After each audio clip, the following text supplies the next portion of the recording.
अब के बार पक्षवर्धिनी द्वादशी है। इस एकादशी का इतना बड़ा महत्व तो बढ़ जाता यदि ये ब्रह्म मुहूर्त में चल करके आ गई होती। वर्णन है कि यदि 11 उस समय पड़ जाए जब द्वादशी पक्षवर्धिनी हो जाए तो उस एकादशी की महिमा 10,000 एकादशियों के बराबर हो जाती है। ऐसा पद्म पुराण के अंतर्गत लिखा है। तो द्वादशी तो पक्षवर्धिनी है, लेकिन एकादशी आधी रात्रि को पूरी हो गई। पक्षवर्धिनी द्वादशी कब पड़ती है उसका वर्णन किया गया है। उसके लिए भी कहा गया अमावा यदि वा पूर्णः संपूर्ण जायते यदा। अमावस्या या पूर्णमासी पूरा 24 घंटे रह ले, दिन में भी रह ले और रात में भी रह ले और प्रतिपदा में कुछ अंश रह ले। उसमें वर्णन है दिन रात और प्रतिपदा में भी कुछ अंश तक रह ले। पूर्णिमा और अमावस्या दोनों में से कोई भी तिथि हो, यदि ऐसा हो जाता है तो फिर द्वादशी वो पक्षवर्धिनी हो जाती है। तो अब के बार यह अमावस्या सोमवती अमावस्या है जो भोर में 5:21 साढ़े 21 पर आरंभ हो रही है, जो कि अगले दिन यानी 3 तारीख को मंगलवार को वो सुबह भोर में 7:23-24 तक रहेगी। सूर्य उदित पहले ही हो जाएगा, इसलिए ये द्वादशी पक्षवर्धिनी द्वादशी पड़ गई। ये कथा मैंने पूर्व में भी बताई है आपको कि जब एकादशी इस तरीके की पड़ जावे, लेकिन हुआ यह है कि ये ब्रह्म मुहूर्त में नहीं हो पाई। उदिता में तो थी नहीं, ब्रह्म मुहूर्त में भी नहीं आ पाई। इसमें लोग फिर 2 दिन व्रत करते हैं। जो पक्षवर्धिनी जो द्वादशी का व्रत करते हैं वो एक बार एकादशी का पारण कर लेते हैं। अब पारण इसलिए एकादशी का करना पड़ेगा, इसलिए करना पड़ेगा क्योंकि यदि 30 तारीख को एकादशी कोई रखते हैं तो फिर रात्रि को उनको 2:24 पर उन्हें पारण करना होगा। रात में क्यों करना होगा? इसलिए करना होगा क्योंकि 2:25 तक ही द्वादशी है, 2:26 पे त्रयोदशी लग जाएगी। अम्बरीश राजा की कथा आपने सुनी हो, जब दुर्वासा जी नहाने के लिए चले गए थे तो वो द्वादशी ही तो निकलने वाली थी और वो त्रयोदशी आने वाली थी, इसलिए वो पारण कर रहे थे, इतने में वो चल करके आ गए। तो उसमें यह कहा जाता है कि त्रयोदशी लगने से पहले उसमें पारण करना होता है। तो यदि कोई द्वादशी का व्रत करते हैं पक्षवर्धिनी, हमारे ग्रंथ में पक्षवर्धिनी द्वादशी के व्रत की बात कही गई है। पद्म पुराण में कहा गया है, इसमें कहा गया कि नित्योत्सवो भवे तेषाम ग्रहे वै 10 जन्मसु। इस पक्षवर्धिनी के लिए 20 नंबर का बड़ा अद्भुत श्लोक है। इसमें कार्या सम्यक प्रयत्नेन द्वादशी पक्षवर्धिनी। द्वादशी पक्षवर्धिनी, यदि द्वादशी पक्षवर्धिनी हो जावे तो उसमें यह इसकी महिमा का अद्भुत वर्णन किया गया। यहाँ तो कहा गया है यदि ये ऐसा हो जावे तो एकादशी, अरे यदि ऐसी एकादशी हो जाए तो पूरे साल की एकादशी का पुण्य समाप्त हो जाता है। यदि देखिए अब बात ये आती है कि दोनों कर लें। यदि तुमने पहले दिन अन्न नहीं खाया, जैसे एकादशी में 10वीं पड़ी है, यदि आपने उस दिन व्रत कर लिया तो आपके पूरे वर्ष की एकादशी ही समाप्त हो जाएगी, इसलिए उस दिन अन्न खाना जरूरी होता है। और यदि उदिता में एकादशी और उसमें 10वीं पड़ी ही नहीं है तो उस एकादशी का तो पूरा ही फल प्राप्त होता है। वैसे हम लोग दूसरे दिन की एकादशी करते हैं और उस एकादशी की बड़ी महिमा है जो दूसरे दिन पड़ती है, लेकिन वो कहीं आसपास होनी भी तो चाहिए। तो रात को 1:36-37 पर ही पूरी हो गई, ये उस दिन आई नहीं बिल्कुल भी। थोड़ी बहुत भी आ जाती, थोड़ी सी भी यदि आ जाती, क्योंकि तो द्वादशी में एकादशी पड़ जाती है तो उस एकादशी की महिमा और ज़्यादा अपने आप में बढ़ जाती है। तो इसमें यदि कोई करना चाहे तो इसमें अगल से द्वादशी का इसमें कोई व्रत कर सकते हैं। भगवान नारायण की पूजा होती है, इसमें कुछ नाम हैं जो द्वादशी के दिन जो नाम लिए जाते हैं। ये कथा स्वयं भगवान महादेव ने सुनाई है। वो कहते हैं विश्वमूर्तये नमः, ज्ञान गम्याय नमः, श्रीधराय नमः, कौस्तुभ कंठाय नमः, सर्वरूपिणे नमः, व्योम मूर्धने नमः, इन नामों को लेकर इसमें भगवान सालराम की पूजा होती है, भगवान विष्णु देव की पूजा होती है। तो ये व्रत इस प्रकार से होता है, जैसे आप 11 का तो पारण कर लें, जो पारण का समय, अन्न मत खाइए। उसके बाद द्वादशी के दिन यानी 30 तारीख को आप भगवान नारायण का पूजन कीजिए।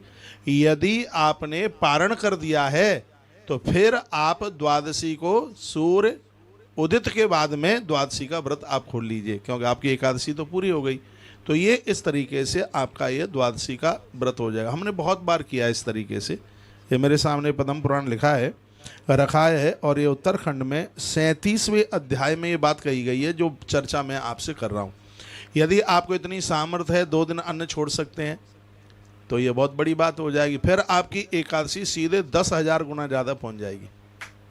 यदि आपके पास इतनी सामर्थ्य है तो आप, हमने तो 3-3 दिन का व्रत किया है, 2 दिन ऐसा ही हो गया और फिर उसके बाद में प्रदोष पड़ गया, और अब के बार भी ऐसा ही हो रहा है। आप तो 5 साल से लेता है, रात्रि को जागरण कर लेता है, गीत गाता है, पुराण पढ़ता है, ये लिखा है। तो चक्रधारी भगवान बड़े उनके ऊपर कृपा तो कर ही देते हैं। इधर यहाँ लिखा हुआ है, इसमें 10,000 संख्या भी बता दी है कि उनका इतना गुना। अश्वमेधा युतई तुल्याम सा भवेत पक्षवर्धिनी। पक्षवर्धिनी नहीं, देखो लोग कंफ्यूज नहीं होने चाहिए। अब मैं इनको ये बोल देता कि आप 30 तारीख को ही व्रत कीजिए, तो फिर ये एकादशी को अन्न खा लेते तो फिर अपराध हो जाता ना। यदि इतनी सामर्थ्य है आप कर सकते हैं, और आपको द्वादशी व्रत करने का अपराध इसलिए नहीं लगेगा क्योंकि एकादशी उदिता में है और उसमें दशमी नहीं आई है बिल्कुल भी। ये सबसे बड़ी बात ये है। तो पक्षवर्धिनी कैसे मानी जाती है द्वादशी? तो उसमें लिखा है कि अमावस्या पूर्णिमा पूरा 24 घंटे रहकर, यानी दिन रात रह करके प्रतिपदा में कुछ अंश चली जावे। तो सूर्य उदित के बाद में भी ये अमावस्या प्रतिपदा में घुस गई है, जाके 7:24 तक है। 2 अमावस्या पड़ गई हैं, हाँ उदिता में है, इसलिए इसको सोमवती अमावस्या मानी गई है। 2 सितंबर को है सोमवती अमावस्या। ऐसे योग कभी कभी बनते हैं।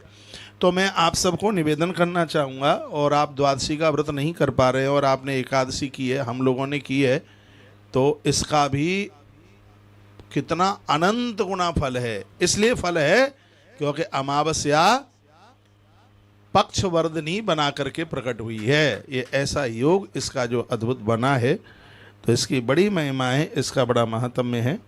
आइए मैं कुछ चर्चा आपको कर लेता हूँ। गौ माता की मैं चर्चा कर लूँ आपको।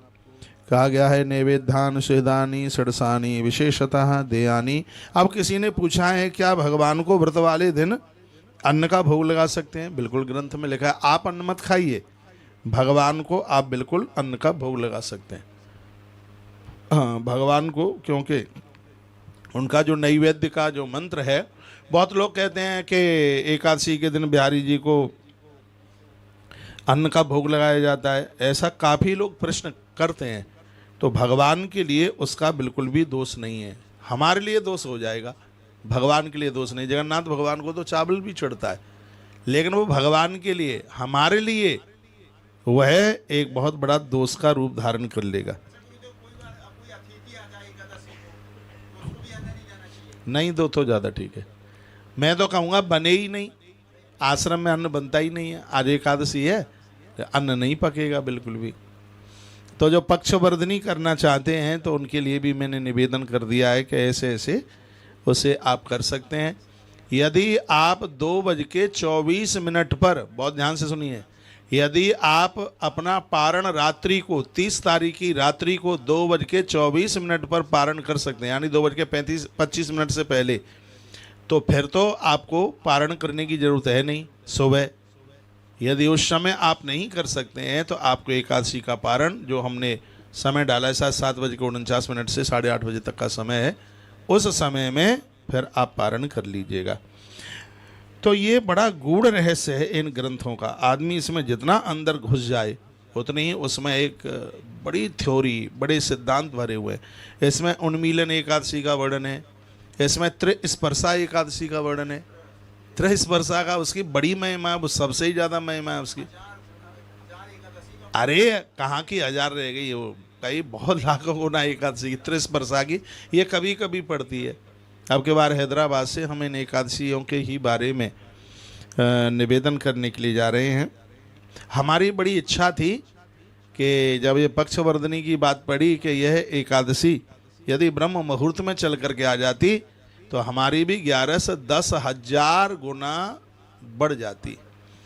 तो ये एकादशी तो 10,000 गुना नहीं बढ़ेगी, नहीं बढ़ी, क्यों? वो ब्रह्म मुहूर्त में नहीं आई, उदिता में नहीं आई। यहाँ द्वादशी का बहुत बड़ा फल मिल जाएगा, द्वादशी का मिल जाएगा, इसलिए क्योंकि अब क्या ये पक्षवर्धनी हो गई है। जब अमावस्या दिन रात बराबर रहती है पूरी, और पड़वा में भी कुछ अंश चली जाती है, तो फिर वो द्वादशी पक्षवर्धनी द्वादशी हो जाती है। आप बोल रहे हैं कुछ, बोलिए, बोलो बोलो बोलो।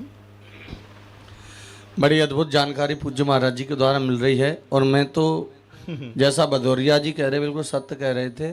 महाराज जी की कक्षा में बैठने पर वो मिलता है जो कहीं नहीं मिलता है, ये ऐसा अभिप्राय।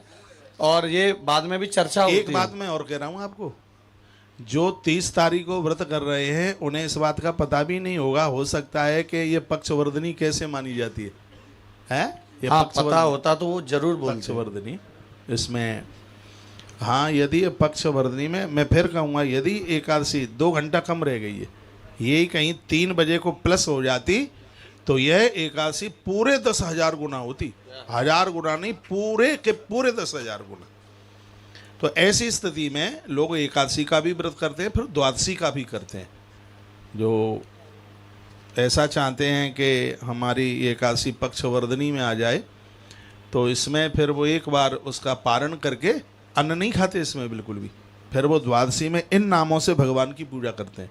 इसमें लिखा है, स्वयं भगवान शंकर कहते हैं, ज्ञान गम्याय नमः पूज्यामि, श्रीधराय नमः पूज्यामि, कौस्तव कंठाय नमः पूज्यामि, व्योम मूर्धने नमः पूज्यामि, सर्वरूपिणे नमः पूज्यामि। ये 11, 12, 13, 14, 15 ये मंत्रों का इसमें वर्णन किया गया। त्वमीश सर्वलोकानां तुम साक्षात जगतपति, इसमें भगवान नारायण की पूजा होती है। ये पक्षवर्धनी एकादशी की बड़ी महिमा है अपने आप में। बोलिए, आप कुछ बोल रहे थे। बड़ी सुंदर जानकारी पूज्य महाराज जी के द्वारा प्राप्त हो रही है। और भदौरिया जी, आनंद है, ये आनंद कहाँ मिलने वाले हैं? पुण्य, बिल्कुल पुण्य पुण्य बिन मिला ही नहीं सुनता। और देखिए, अब कोई आचार्य जी समझे कि महाराज जी ने पक्षवर्धनी क्यों नहीं करी, ये तो मैं पहले से पूरी एकादशी पढ़ के रखता हूँ, इसलिए नहीं करी। उसमें चक्कर ये आ गया था, ये ब्रह्म मुहूर्त में नहीं आई, ये 3 बजे आ जाती, 3 बज के 1 मिनट तक आ जाती, तो हम 30 ही तारीख को करते। ऐसा वर्णन है कि यदि थोड़ी भी एकादशी आ गई है, ब्रह्म मुहूर्त में आ गया, उदिता में आ गई, तो उसके पहले दिन अन्न खाने का दोष नहीं लगता। हाँ, पहले दिन अन्न खा लें, जैसे 2 एकादशी पड़ जाए, थोड़ी भी एकादशी ब्रह्म मुहूर्त में आ जावे या उदिता में आ जाए, 2 में से किसी में आ जाए, तो उसके 1 दिन पहले अन्न खाने का कोई दोष नहीं लगता। और अब ये 30 तारीख को एकादशी का मैं यहाँ से अनाउंस कर देता, तो 29 तारीख को पूरी एकादशी है, बिल्कुल उदिता में एकादशी है, वो तो रात में ही 1:30 बजे लग गई है वो एकादशी। तो फिर अंदर से ये मन ये कहता है कि हम ऐसा अनाउंस कर दें और एकादशी के दिन लोग अन्न खा लेंगे, तो ये बड़ा अपराध हो जाएगा। हाँ, या तो उसमें थोड़ी बहुत दसवीं होती, और दसवीं आ जाए तो वो तो एकादशी त्याजित कर देनी ही चाहिए। एक बात इसमें और लिखी है, वो बहुत अद्भुत है। जितने भी साधक लोग मुझे सुन पा रहे हैं वो सुन लें, ये बहुत समझने के लायक बात है। कभी किसी एकादशी में मैं आपको ना बता पाऊँ तो इस बात को अपने दिल दिमाग में रखिए। वो बात ये है कि यदि पहले दिन एकादशी में दसवीं आ गई, आचार्य जी इसी ग्रंथ में लिखा है, तो ये अध्याय नंबर 45 है, 45, और पक्षवर्धनी वाला है वो 35वां है, और ये 37वां है, जो पक्षवर्धनी वाली बात मैं कर रहा हूँ। अब बात कही जा रही है कि दशमी थोड़ी भी एकादशी में आ गई है उदिता में, तो वर्णन किया गया इस ग्रंथ में कि द्वादशी के दिन बिल्कुल भी एकादशी ना हो, पहले दिन की एकादशी त्याजित कर दीजिए, उस दिन अन्न खाइए और द्वादशी का व्रत कीजिए, तो आपको पूरी एकादशी का फल प्राप्त होगा। ये वर्णन है, ये बहुत समझने लायक बात है। और देखो, यदि पक्षवर्धनी में मैं ये कहीं पढ़ लेता कि यदि पक्षवर्धनी द्वादशी पढ़े तो द्वादशी में एकादशी बिल्कुल भी ना हो तो द्वादशी का व्रत कीजिए, तो हम पहले दिन की नहीं करते, हम दूसरे ही दिन की करते। यदि ये हमें देखो मेरी बात को बहुत ठीक से सुनिए, ये ग्रंथ कहता है कि यदि एकादशी में दसवीं पड़ गई है और थोड़ी भी पड़ गई है तो वो पूरी त्यागने के लायक है, नहीं तो पूरे वर्ष भर की एकादशी को खत्म कर देगी, उसको त्याग दीजिए। और द्वादशी के दिन बिल्कुल भी एकादशी ना हो, बिल्कुल भी ना हो, 0/0 हो, फिर भी आप द्वादशी का व्रत करते हैं, पहले दिन की एकादशी का व्रत नहीं करते और आप द्वादशी का व्रत करते हैं, तो आपको पूरी 11 करने का ही फल प्राप्त होता है, उसमें कहीं फल की कटौती नहीं होती। इसको दसम भेदी जो एकादशी है बड़ी खतरा से भरी हुई है, अरे बहुत ज़्यादा। नारद पुराण में उसकी बड़ी कथा का वर्णन किया गया है कि ये कैसे पुण्यों को समाप्त कर देती है। मेरी यहाँ से जो आपसे बातें हो रही हैं तो ये बातें तो बड़ी अद्भुत हैं। तो दसम भेदी तो 11 कभी भी करना ही नहीं है। वैसे तो मैं ज़िंदगी भर ये सूचना देता रहूँगा, मैं आपके धर्म के साथ, आपके व्रत के साथ कोई कंफ्यूज नहीं करूँगा, अरे कोई मतलब ही नहीं होता। यदि आप में सामर्थ्य है तो आप द्वादशी का भी व्रत कर लीजिए। जैसे अब तो खैर मेरा 365 दिन ही व्रत होता है भदौरिया जी, आचार्य जी, जिस समय ऐसा नहीं है जी ऐसी स्थिति अभी बनी है, ये बहुत बार ऐसी स्थिति बनती है, पक्षवर्धनी की बहुत बार पड़ती है, बनती है, तो हमने 2-2 दिन व्रत किया है। ऐसा भी है कि कुछ के लिए, सबके लिए है कि कभी-कभी कहते हैं समाप्ति अलग होती है, वैष्णव अलग होती है। हाँ, ये लोग कहते हैं कि गृहस्थों की पहली एकादशी होती है। देखो, ये लोग कहते हैं कि गृहस्थों की पहली एकादशी होती है और बाबा जियों की दूसरे दिन की एकादशी होती है। जो हमने इस ग्रंथ में पढ़ा है वो ये है कि एकादशी में यदि द्वादशी पड़ जाए तो कई हजारों गुना उस एकादशी का फल प्राप्त हो जाता है। उसमें वो तो सबके लिए, हाँ, वो सबके लिए, सबके लिए यदि एकादशी 2 दिन की पड़ती है, ब्रह्म मुहूर्त में या उदिता में है, तो एकादशी दूसरे दिन की ही होनी चाहिए, भले ही पहले दिन की एकादशी उदिता में। पुराण में कहीं ऐसा स्मार्त और मैंने नहीं पढ़ा, बिल्कुल। मैं पढ़ लेता तो आपको बिल्कुल जानकारी देता इस बात की, मैं श्लोक के सहित अध्याय नंबर, श्लोक नंबर बता करके बोलता। दसवीं की एकादशी शायद मैंने जितना इस एकादशी पर पाठन किया, कई बार तो मैंने कथाएं एकादशी की सुनाई है, एक एक शब्द जहाँ जहाँ जिस ग्रंथ में मुझे एकादशी के बारे में पता चला उसको मैं पढ़े बिना रहा नहीं। हो सकता है कि ज्ञान का तो बड़ा विस्तार है, कहीं और कहीं ऐसा लिखा हो, वो ग्रंथ मेरे हाथ तक ना लगा हो, ऐसा भी हो सकता है। लेकिन ये बिल्कुल सही है कि एकादशी 2 पड़ जाएं तो दूसरे दिन की यदि एकादशी होती है तो उसकी महिमा बहुत ज़्यादा हो जाती है। भले ही पहले दिन उदिता में एकादशी है, लेकिन दूसरे दिन एकादशी ब्रह्म मुहूर्त में आ गई है, यानी 3 बजे से ब्रह्म मुहूर्त आरंभ हो जाता है। नहीं, ब्रह्म मुहूर्त में आ जाए एकादशी तो वह एकादशी हमें हजारों 11 का पुण्य प्रदान कर देती है। ये इतना बड़ा उसमें बड़ा आनंद हो जाता है। तो नहीं, ये यदि नहीं, एकादशी में यदि दसवीं आ जाए तो वो त्याज्यत करने के लायक है। उसमें तो अन्न खाना चाहिए, उसमें आप बोलिए, उसमें तो अन्न खाना चाहिए उसमें।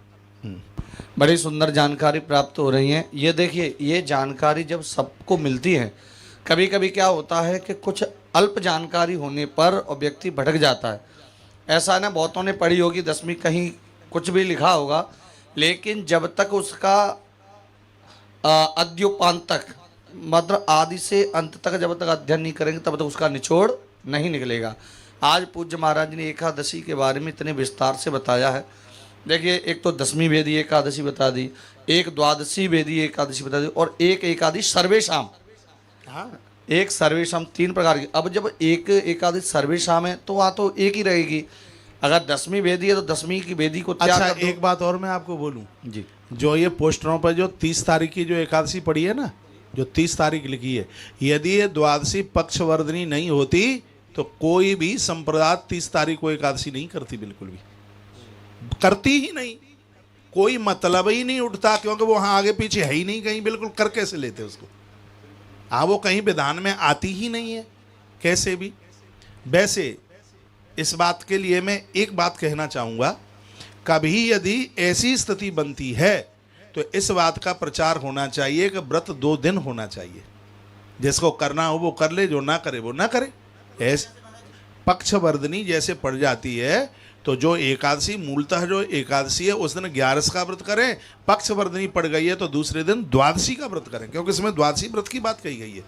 ये श्लोक नंबर है, मैं आपको बोल रहा हूँ, ये है 20 नंबर का श्लोक है। इसमें पक्षवर्धनी द्वादशी का ही नाम लिखा है, इसमें एकादशी का नाम लिखा ही नहीं। पक्षवर्धनी द्वादशी, तो उसमें ये ऐसा बिल्कुल हो सकता है। महाराज जी एक निवेदन और मैं कर, जैसे कि एकादशी के बारे में, द्वादशी के बारे में यहाँ लिखा है, तो ये सर्व के लिए लिखा है या संप्रदाय विशेष के लिए? ऐसा इसमें किसी भी संप्रदाय का नाम नहीं लिखा ग्रंथों में। सुनो सुनो, 1 मिनट, ये वही तो, अरे सुनो, ये संप्रदाय तो हमारे आचार्य प्रकट हुए, उन्होंने बना दी, लेकिन ये वेद वगैरह जे हमारे ये पुराण हैं, ये अनादिकाल के हैं, बहुत अनादिकाल के हैं। तो ये संप्रदाय, इसमें कहीं ये नहीं लिखा कि रामानंदियों की ये, निम्बार्कियों की ये है, सन्यासियों की ये कहीं लिखा ही नहीं है, इसमें वर्णन नहीं है। इसमें आप पढ़िए नहीं।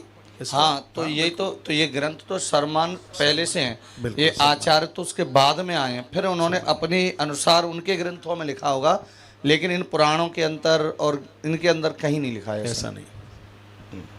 आपने बड़ा अच्छा प्रश्न किया है। लोग बहुत ज़्यादा कंफ्यूज होते हैं, बड़े भ्रम में होते हैं, तो हम लोगों ने तो ऐसा कुछ विचार किया है कि लोगों का व्रत खराब न हो किसी भी प्रकार से। चलो ठीक है, हम आपको 10,000 एकादशी का पुण्य ना दे पाएँ तो आपकी एक एकादशी का पुण्य घटने तो नहीं देंगे, पक्की बात है। हाँ, आपकी जो एक एकादशी है उसका पुण्य नहीं घटने देंगे। बोलो, आप बोलिए, कुछ अच्छा लग रहा है। आज एकादशी के बारे में इतनी विस्तार से चर्चा हुई, मुझे नहीं लगता कि लाइव टेलीकास्ट के माध्यम से, मीडिया के माध्यम से ऐसी चर्चा पहले कभी हुई होगी, और श्रोता भी बड़े प्रसन्न हो रहे होंगे इतनी बारीकी से। नहीं तो लोग कहते हैं पता नहीं हमारे यहाँ कैसी है, कोई एकादशी इस समय रखता है खुद, और ये लोग भ्रमित हो जाते हैं। वो कहते हैं कि जब जब हिंदुओं के त्यौहार आते हैं पता नहीं, कभी एकादशी में ये दिक्कत, कभी दीपावली में दिक्कत, कभी रक्षाबंधन में दिक्कत, कभी जन्माष्टमी में दिक्कत, यही होता रहता है। बिल्कुल कंफ्यूज हो जाते हैं। देखियो, कंफ्यूज वो हो जाते हैं। इसमें मुझे एक बात और लगती है, जो मेरे अंदर हृदय से बात आ रही है कि जिस समय पक्षवर्धनी द्वादशी पड़ जावे और आप द्वादशी में व्रत नहीं करते हैं और आप व्रत एकादशी में ही करते हैं, मुझे तो लगता है उस एकादशी की भी महिमा कई हजारों गुनी हो जाती है। हाँ, हजारों गुनी हो जाती है उसकी पक्षवर्धन। माइक लो। अच्छा, किसी ने पूछा है कि पक्षवर्धनी का अर्थ क्या होता है, मतलब क्या होता है? तो पक्षवर्धनी का मतलब यही है कि अमावस्या और पूर्णिमा दोनों में से कोई भी जो तिथि है वो दिन रात हो करके और प्रतिपदा में कुछ अंश पहुंच जाए, तो फिर उस पक्ष की जो द्वादशी होती है उसी को पक्षवर्धनी कहते हैं। पक्षवर्धनी कहते हैं। और यदि ऐसा होता है तो अमावस्या 2 हो जाती है, फिर पूर्णिमा 2 हो जाती है। उस पक्ष को वो तिथि बढ़ा देती है, दूसरे पक्ष में भी निकल जाती है, तो पक्ष को बढ़ा नहीं। यदि ये सोमवार ना होता तो अमावस्या 3 तारीख की मानी जाती, क्योंकि वो उदिता में। हाँ हाँ, लेकिन वो सोमवती अमावस्या है और सोमवती अमावस्या की बड़ी महिमा, और ब्रह्म मुहूर्त में आ गई है 5:21 पे वो। अच्छा, पूर्णिमा का जो व्रत है वो पहले दिन का ही होता है। हाँ, जो सत्यनारायण भगवान की जो कथा होती है वो दूसरे दिन का, वो दूसरे दिन। ये सब बातें अपने ग्रंथों में लिखी हैं। एक बार जयकारा लगाइए, बोलो भक्त वत्सल भगवान की जय हो, श्री हनुमान जी महाराज की जय हो, आज के आनंद की जय हो, जय जय श्री राधे, जय जय श्री राधे श्याम। नैवेदान सुहदानी षडसानी विशेषता। लाइए, कुछ कागज आए हों तो भक्तों का जो सहयोग हुआ है उनके पवित्र नाम बोल दें। आपने बड़े ध्यान से इस बात को सुना है, आनंद आ गया।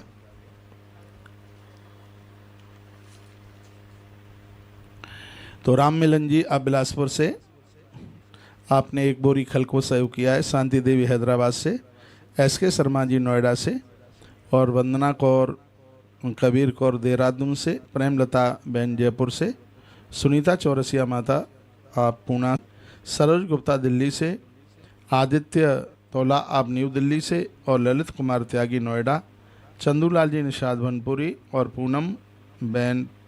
पूनम पल्लव आप हाथरस से। ये वो भक्त हैं जिन्होंने एक एक बोरी गौ माता के लिए खल का सहयोग किया है। बहुत बहुत धन्यवाद है। आश्रम के सभी नंबर चालू हैं, उन नंबरों पर आप संपर्क करते हुए आप भी 1 बोरी 2 बोरी, सवा मन 1 कुंटल जो भी आपसे बने आप भी उसमें जरूर सहयोग कीजिएगा। ठीक है।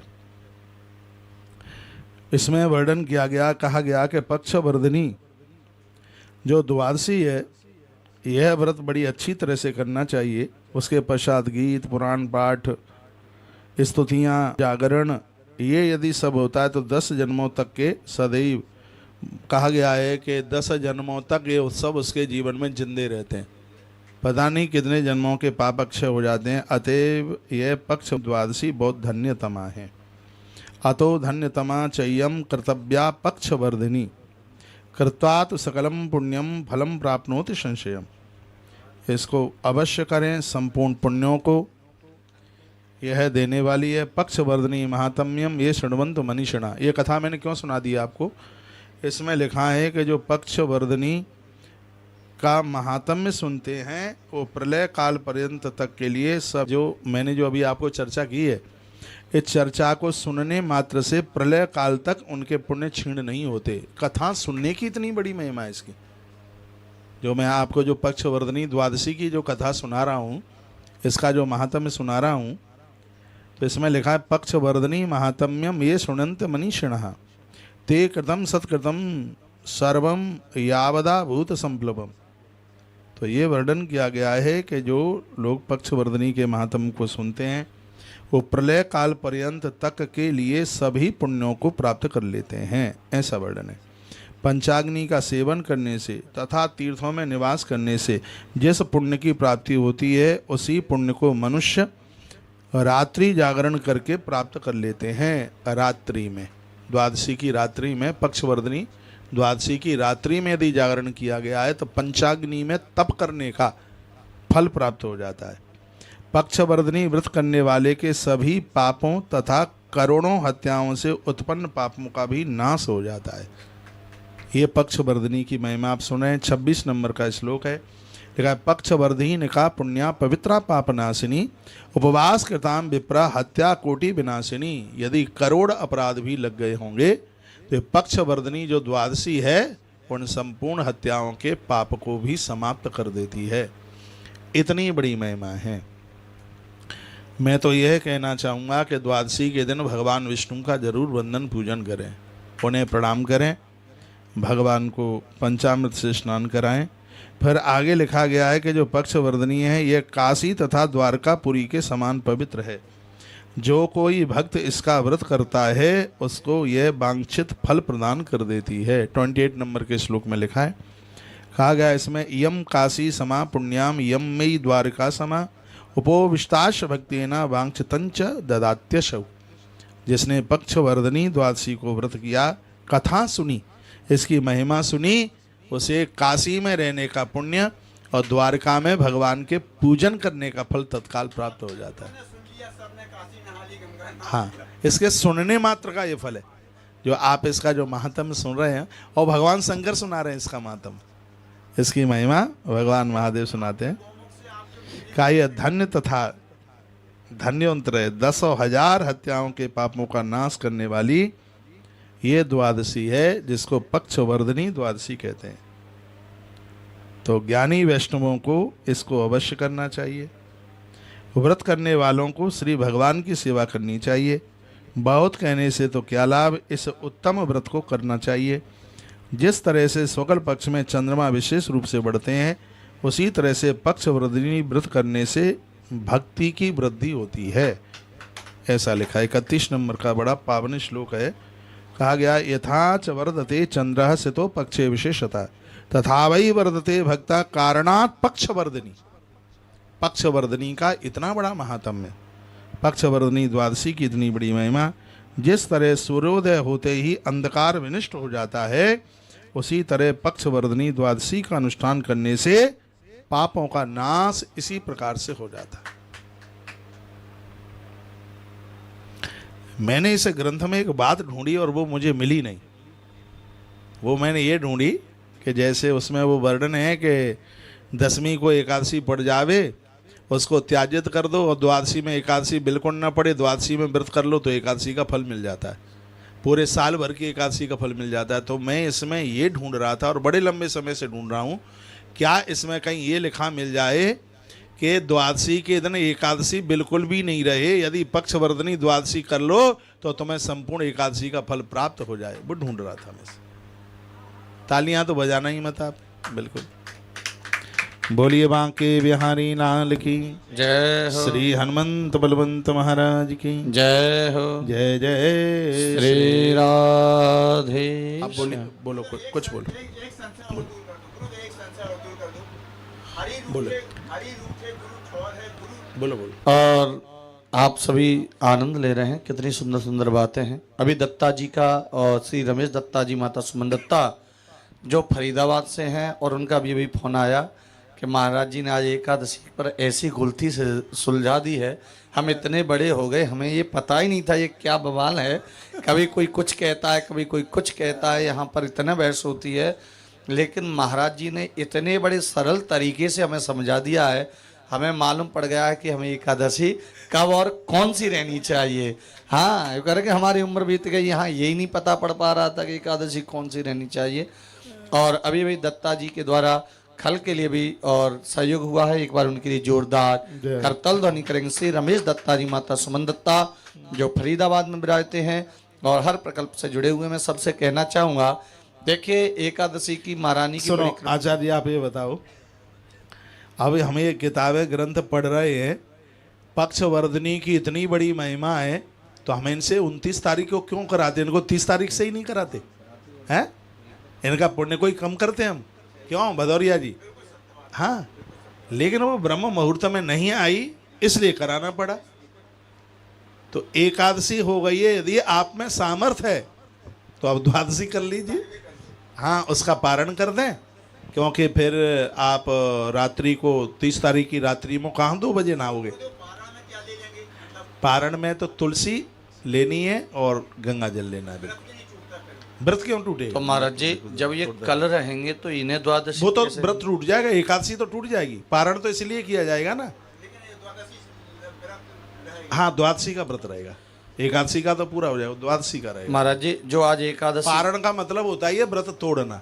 पारण का मतलब संस्कृत का शब्द है, तो उसका मतलब ये है कि व्रत को पूरा किया जाता है, उसको तोड़ा जाता है, उसी को पारण कहते हैं। हाँ महाराज जी, जैसे आज एकादशी जो रह रहे हैं वो कल तुलसी दल इत्यादि लेके पारण कर सकते हैं ना, और उसके बाद में फिर द्वादशी का भी जो व्रत रह सकते हैं। लेकिन जो ऐसे हैं वो कल एकादशी रहे, उनको एक ही मिलेगा, या तो एकादशी का मिलेगा या द्वादशी का। जो रहना चाह रहे हैं कल 30 तारीख को, उनको जो द्वादशी का जो फल है वो 10,000 गुना बढ़ जाएगा। वो जाके द्वादशी की महिमाई का तो वर्णन कल जो रहेंगे उसे, बिल्कुल, तो उन्हें एकादशी का फिर नहीं मिलेगा क्या? मिलेगा, द्वादशी का भी मिलेगा। एकादशी की होगी उन्होंने तो मिलेगा नहीं, आज ने नहीं की और कल ही वो रह रहे हैं। अब जैसे बहुत से कल ही रह रहे हैं, तो उन्हें एकादशी का पुण्य मिलेगा या द्वादशी का मिलेगा या दोनों का मिलेगा? जो 29 तारीख को नहीं रहे, हाँ, आप 29 को नहीं, आज चकाचक खा रहे हैं, हाँ, और वो कल रहेंगे, 30 तारीख को वो रहेंगे, 30 को रहेंगे। इसके लिए आचार्य जी मैं कह नहीं सकता क्योंकि वो